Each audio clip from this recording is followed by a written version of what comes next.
10 பேர் இருக்கும்போது நம்மளை மட்டும் கேட்குவாங்களோ அப்படின்னு நமக்கு ஒரு பயம் வரும் இல்லையா? இது என்னத்துல கொண்டு போய் வைக்க முடியும்? கடைசி வரைக்கும் நம்ம தயக்கத்திலேயே இருக்கிற மாதிரி இருக்கும். அப்போ ஒழுங்கா நம்மளால வேலை செய்ய முடியாது. 10 பேர் இருக்கிற இடத்துல நம்ம எப்பொழுதுமே ஒதுங்கியே இருப்போம், தயங்கியே எல்லாம் இருப்போம், மிங்கிளாகும் இல்லையா? இது எப்படி சொல்ற, வேலை செய்யற இடத்துல மட்டும் இல்ல, படிக்கிற இடத்துல மட்டும் இல்ல. நாளைக்கு உங்க ஃபியூச்சர்ல நீங்க ஏதாவது திருமணம் பண்ணி போனதுக்கு அப்புறம் அந்த வீட்டுல இருக்கிற எல்லாருக்குமே நீங்க தயங்கி பேசுறதுனால என்ன ஆகும்? டாமினேஷன் அதிகமாகும். அது பொண்ணா இருந்தாலும் சரி, ஆணா இருந்தாலும் சரி. அப்போ நம்ம கிட்ட இருக்கிறது என்னன்னா தயக்கம். இந்த தயக்கத்தை நம்ம தூக்கி போட்டோம்னாவே என்ன ஆகும்?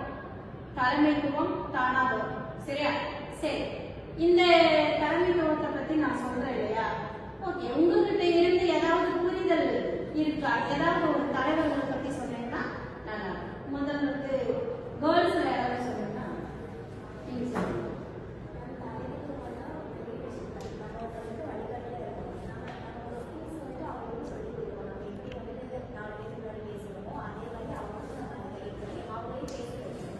பேச வைக்கணும். நம்ம மட்டுமே பேசிட்டு இருந்தோம்னா அது இருக்காது. நம்மள மாதிரி நிறைய பேர் பேசினாங்க. அப்ப அவங்களுக்கும் அவங்க மாதிரி இன்னும் நிறைய பேர் வருவாங்க. ஒருத்தர் பார்த்து மற்றவங்களும் வளர்ச்சி. நல்லா சொன்னீங்க. உங்களுக்கு ஒரு கைத்தட்டல். வாய்ஸ்ல யாரும் சொன்னீங்கன்னா நல்லா. தலைமைத்துவம் தயக்கத்தை எடுத்து போடுறதுக்கு ஒரு மிக சிறந்த உதாரணம் ஒரு தலைவர் இருந்தாங்கன்னா சொன்னீங்கன்னா நல்லா. ரஷ்யா பிரசிடென்ட் அவர் நாட்டு மக்களுக்காக நிறைய நல்லது பண்ணியிருக்காரு. அவர் நாட்டு மக்களுக்காக மற்ற நாட்டு நன்மையை எடுத்து போர் நடத்திருக்காரு. அப்புறம் நம்மளுக்கு நட்பு நாடு போர் அப்படிங்கிறது நல்ல விஷயம் கிடையாது. போர் என்ன காரணத்துக்காக சொன்னீங்கன்னா தலைமைத்துவம் நல்லதா இருந்தா இல்லைன்னு சொல்லுங்க.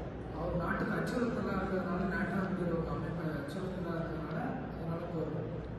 கொஞ்சம் நாட்டுக்கு அச்சுறுத்தல் இருக்கிறத தவறு தெரியணும் அப்படிங்கிறத எந்த இடத்துல அவர் நிரூபிக்கிறாருன்னா தலைமைத்துவத்துல இருந்து நிரூபிக்கிறாரு அப்படின்னு சொல்றீங்க. தயக்கம் இருந்துச்சுன்னா இன்னொரு நாட்டோட சண்டை போட முடியாது, சண்டை போட்டு தன் நாட்டை பாதுகாக்க முடியாது. இதெல்லாம் தவறு பட்சத்துல நாட்டுல குழப்பங்கள் நிறைய உருவாக்கும் இல்லையா? அதை தவிர்க்கிறதுக்காக சிறந்த தலைவரா இப்போ பிரசண்டா இருக்கிற ஒரு தலைவரை சொன்னாங்க. வாழ்த்துக்கள் தம்பி, நல்லா சொன்னீங்க.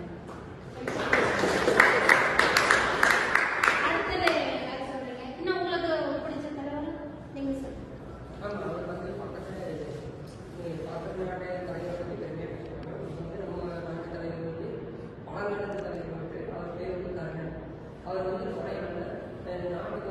வறுமையே இருக்காது, எதுவுமே செழிப்பாக இருக்கும். மக்களுக்கு வேண்டியது எல்லா உதவியும் செஞ்சு கொடுப்பாரு. ஒரு நாளும் அமையும்.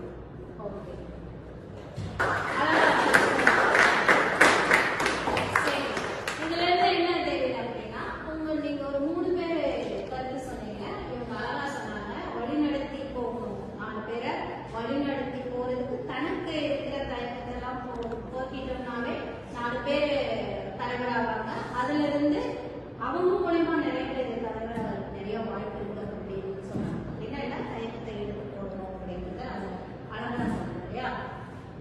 தம்பி என்ன சொன்னாங்கன்னா, உலகளாவிய அதாவது யூனிவர்சல் தலைவராக சொல்லணும் அப்படின்னு நினைச்சிருப்பாரு போல. ரஷ்ய பிரதமர் சொன்னாங்க, அழகா சொன்னாங்க, நாட்டை பாதுகாக்கிறதுக்காக அவர் என்ன கையில் எடுக்கிறாரு இந்த விஷயத்தை. அந்த நாட்டுக்கு நன்மை என்ன கிடைக்குமோ அதற்குரிய வேலைகளெல்லாம் அழகா பண்ணினார் அப்படின்றத சொன்னாங்க. அதுக்கப்புறம் அவர் என்ன சொன்னாரு அப்படின்னு பார்த்தோம்னா, வெளிநாட்டு தலைவர்கள் சொன்னாங்க. அவர் உள்ள நம்மளோட புராண இதிகாசங்கள் இருந்தே கர்ணனை அழகா சொன்னாங்க. வறுமை ஒழிக்கணும், எல்லாருக்கும் கொடுத்து கொடைவளமா இருக்கணும் அப்படிங்கிற அழகான விஷயத்த சொன்னாங்க. இதெல்லாம் எங்க இருந்து நமக்கு கிடைக்குது அப்படின்னு பார்த்தோம்னா, தனித்துவமா தயக்கத்தெல்லாம் எடுத்து போட்டதுக்கு அப்புறம் நம்மகிட்டே ஒரு தனி திறமை இருக்கு பாருங்க. அந்த திறமை மூலமா தான் நம்ம எல்லாருக்குமே வளர்த்திக்க முடியும் அப்படிங்கிறத நம்ம இருந்து தெரிஞ்சுக்கணும். இந்த தலைப்பு நமக்கு என்ன சொல்லுது அப்படின்னா, தயக்கத்தை நம்மகிட்ட இருந்து எடுத்து போட்டோம்னாவே நம்ம ஒரு மிகச்சிறந்த தலைவராகலாம் அப்படிங்கிறத நீங்களும் புரிஞ்சுக்கணும், மற்றவங்களுக்கும்